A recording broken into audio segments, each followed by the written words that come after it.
Из палаточных лагерей в благоустроенное жилье в Ингушетии вынужденные переселенцы справляют новоселье. Накануне 15 семей из Чечни получили ключи от новых домов, построенных для них в селении Барсуки Назрановского района. Поздравить новоселов туда приехал президент республики Мурат Зядиков.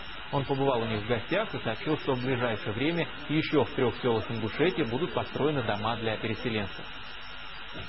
И очень важно, чтобы эти люди жили не в палатках, не в каких-то там стесненных условиях, не у каких-то там родственников, потому что как бы мы условия не создавали, и какие бы хорошие родственники не были, но все равно вот это гостеприимство, оно имеет свое определенное время. Вот, и поэтому, конечно, очень важно, чтобы вот эти дети, они видели не палатки и в школу ходили не из палаток, а из собственного дома.